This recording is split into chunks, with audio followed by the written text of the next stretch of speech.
去約會網站瀏覽咗將近1個鐘，想揾翻一個男朋友或者女朋友，然後叫 Uber 同約會網站新認識嘅朋友食飯。所有呢啲私人資料已經不知不覺洩漏咗出去。我係亨利，呢個係我拍檔尼可，歡迎嚟到尼可亨利頻道。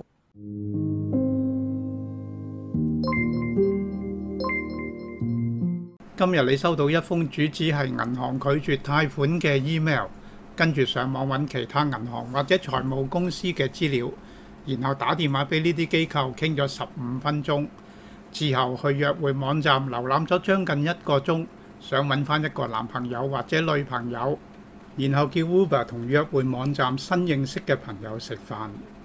所有呢啲私人資料已經不知不覺洩漏咗出去。佢哋知道你收到由邊間銀行發出主旨係乜嘅 email， 但唔知道 email 內容。佢哋知道你曾經上邊一個網站，用咗幾耐時間睇過啲乜嘢。佢哋知道你打電話俾邊個，乜嘢時間打電話，講咗幾耐，但唔知道你傾過啲乜嘢。當不斷收集以上嘅 metadata 之後，形成 big data， 就可以掌握每一個人嘅生活習慣、喜好同埋個人行蹤。日常生活入邊，我哋好多時都會用手提電話上網，或者係用一啲 apps，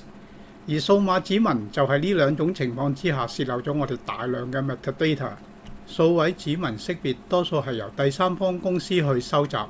並唔係網站或者程式去執行。當我哋上網去睇一啲網頁或者係使用一啲程式嘅時候，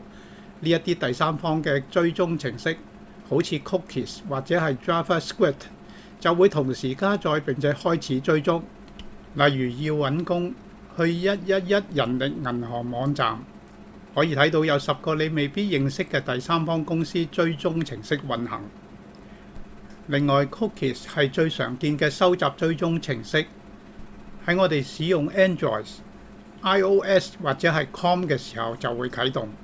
原理就好似我哋揸住一條繩去每一個地方，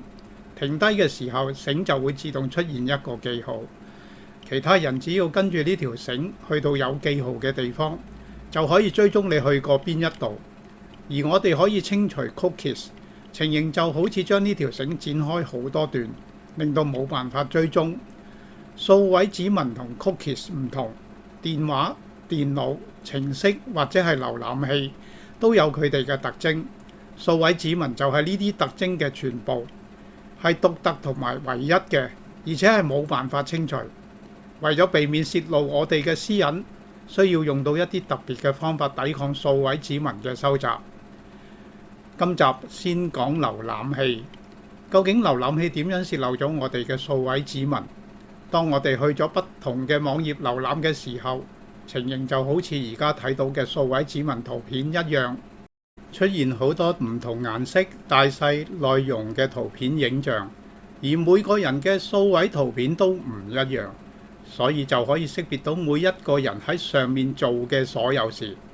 如果你有興趣想詳細知道瀏覽器數位指紋有啲乜嘢，可以去呢一個網站做一個測試，詳細睇下。要避開數位指紋追蹤嘅問題，我哋可以用一啲較為安全嘅瀏覽器，例如 Tor、DuckDuckGo 或者係 Brave。而 Tor 嘅原理就係將數位指紋圖片原本唔同嘅圖片形象統一成為睇起上嚟全部一樣，令到跟蹤器無法識別數位指紋。而且 Tor 仲可以喺冇安裝 VPN 嘅情況之下，能夠隱藏你嘅真實 IP。要較為全面保障，就係安裝埋 VPN。Proton VPN 提供一個裝置免費使用，可以去呢個網站下載。另外，可以喺唔同嘅瀏覽器上面增加一個擴充功能 Privacy Badger， 自動阻止大部分數位指紋跟蹤。呢部影片入邊提到嘅網站連結都可以喺資訊內揾得到。今集就講到呢度。如果你有任何疑問，可以喺下面留言俾我。